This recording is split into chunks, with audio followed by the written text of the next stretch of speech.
Welcome to టీవీ15 news. నర్సరావుపేటలో TDP జిల్లా కార్యాలయంలో జిల్లా తెలుగుదేశం పార్టీ అధ్యక్షుడు కొమ్మలపాటి శ్రీధర్ మీడియా సమావేశంలో మాట్లాడుతూ వైసీపీ ప్రభుత్వాన్ని ఎన్నో ఆశలు పెట్టుకుని ప్రజలు గెలిపిస్తే వారి ఆశలు వమ్ము చేస్తూ అన్ని వ్యవస్థలను నాశనం చేశారని, రాజధాని నిర్మాణానికి కావాల్సిన అన్ని సౌకర్యాలు 6 నెలల కాలంలో మనం సమకూర్చుకున్నంత ప్రభుత్వ హయాంలో విశాఖపట్నంలో రైల్వే జోన్ వస్తుందో రాదో కూడా చెప్పలేని దుస్థితి ఏర్పడిందని, విశాఖపట్నం స్టీల్ ప్లాంట్ కూడా ఇక్కడే ఉండేలా కృషి చేశారని, రాష్ట్రాన్ని బాగు చేయాలనే ఉద్దేశంతో కంకణం కట్టుకుని పనిచేస్తున్న ప్రభుత్వం ఉమ్మడి కూటమి అన్నారు. పరిస్థితులకి దిగజారిపోయాయో, ఆంధ్రప్రదేశ్ యొక్క తెలుగు వాళ్ళ యొక్క ఖ్యాతి ఏ విధంగా దిగజారిపోయింది భారతదేశంలో, అదేవిధంగా అభివృద్ధి ర్యాంకింగ్ ఏ విధంగా కుంటుపడిందో, విద్యా విధానం కానివ్వండి, జీవన శైలి కానివ్వండి, ఉద్యోగ అవకాశాలు కానివ్వండి, ఎంతవరకు నష్టపోయామో, ఒక 5 సంవత్సరాలు అనుభవించిన ప్రజానీకానికి కక్షలు, కార్పణ్యాలు, వాటితోటి జైలు పాలైన వ్యక్తులు ఎంతమంది ఎన్ని రకాలుగా ఆలోచనతోటి విసిగిపోయారో. మరి గత 6 మాసాల్లో ప్రజలు ఇచ్చిన తీర్పుకి 6 మాసాలు ఒక కూటమి ప్రభుత్వానికి తెలుగుదేశం పార్టీ గౌరవ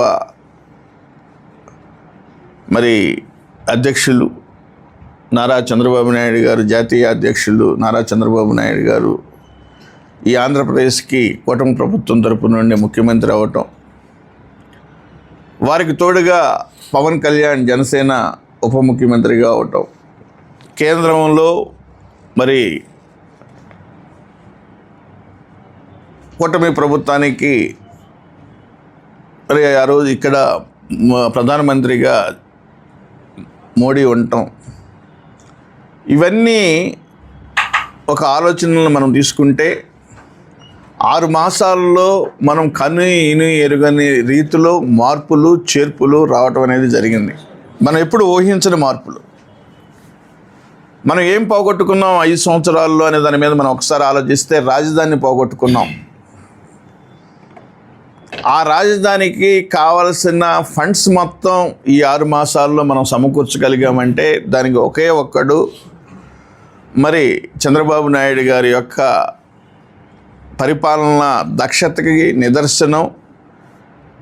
ఈ 6 మాసాల్లో అమరావతికి అభివృద్ధి కావలసిన సుమారు 85,000 కోట్ల రూపాయల నుండి 1,00,000 కోట్ల రూపాయల వరకు నిధులను సమకూర్చుకునే విధానానికి బాటలు వేసుకున్నారు. అంటే ఈరోజు తెలుగు వాళ్ళకి అమరావతి రాజధాని అభివృద్ధి చెందుతుందనే ఒక నమ్మకం అనేది పూర్తి స్థాయిలో వచ్చింది. అదేవిధంగా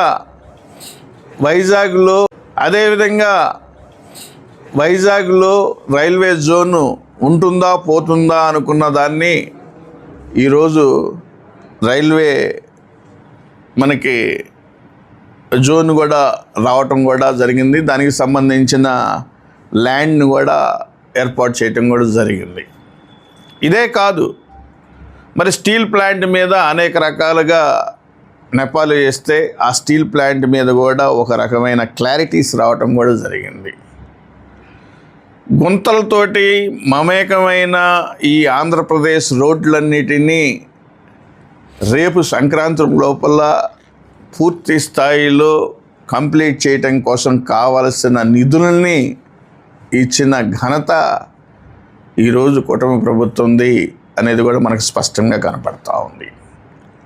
ఎన్నో అరాచకాలు, ఇప్పుడే తమ్ముడు అడిగిన దాని మీద ఎన్నో అరాచకాలు, అక్రమాలు, అవినీతి ఈ 6 మాసాల్లో పూర్తి చేయటం కోసం, కంప్లీట్ చేయటం కోసం, అంటే వాటన్నింటినీ నియంత్రించడం కోసం అలవాటు పడిన వాళ్ళు ఇమీడియట్గా వాటిని కంట్రోల్లోకి రావడం అనేది చాలా కష్టం.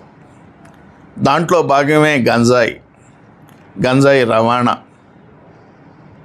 వాటి మీద ఉక్కుపాదం మోపి ఈరోజు చాలా వరకు నియంత్రిస్తున్నారు. దాని మీద శిక్షలు కూడా అమలుపరుస్తున్నారు. అంటే దానికి ఒక నిబద్ధత, అంటే ఈ రాష్ట్రాన్ని బాగుపరచాలనే ఒక కంకణం కట్టుకొని వెళుతున్న ఈ కూటమి ప్రభుత్వంలో ఉన్న ముఖ్యమంత్రి కానీ, వారి యొక్క అనుచరులు కానివ్వండి, అంటే క్యాబినెట్ కానివ్వండి, మనం ఒకసారి ఆలోచించుకోవాల్సిన పరిస్థితి. అదేవిధంగా పేదవాడు తినే బియ్యాన్ని మరి ఏ విధంగా ఎగుమతులు చేస్తున్నారనే దానికి నిదర్శనం సాక్షాత్ ఒక మంత్రి, ఉప ముఖ్యమంత్రి వెళ్ళి వాటన్నిటిని దాడులు చేసిన సందర్భాలను కూడా మనం ఒకసారి ఆలోచించాలి. దాని మీద కమిటీలు కూడా వేయటం కూడా జరుగుతూ ఉంది. ఆ నియంత్రణని ఏ విధంగా నిర్మూలించాలనే ఉద్దేశంతో. అదే కాదు, గతంలో మేము పెన్షన్లు పెంచుతాం, పేదవాడికి పింఛన్ పెంచుతామని ఆ రోజు సంవత్సరానికి 250 రూపాయలు పెంచుతూ 5 సంవత్సరాలకి ఇచ్చిన హామీని నెరవేరిస్తే కేవలం ఈరోజు అధికారంలోకి వచ్చిన మొదటి నెలలోనే గత నెలతో కూడుకున్న ఏరియాస్తో కలిపి ఈ 6 మాసాల్లో ఎక్కడా 1వ తారీఖు రాకుండానే పింఛన్లు ఇచ్చిన ఘనత ఈ కూటమి ప్రభుత్వం ఉందనేది కూడా ఒక్కసారి మనం గమనించుకోవాలి. ప్రజలు ఎటువంటి ఆనందాన్ని పొందుతున్నారు అనేది కూడా మనం ఇక్కడ ఒకసారి ఆలోచించుకోవాల్సిన పరిస్థితి. ఎందుకంటే డబ్బులు ఉన్నవాడికి 4,000 రూపాయలు లెక్కలేకపోవచ్చు, కానీ పేదవాడికి 4,000 రూపాయలు అనేది ఎంతవరకు ఎంత అవసరాలనేది ప్రత్యక్షంగా చూసిన వ్యక్తిగా నేను చెప్తున్నాను. ముందు వెళ్ళి కొనుక్కోవాలన్నా ముసలివాళ్ళు మార్నింగ్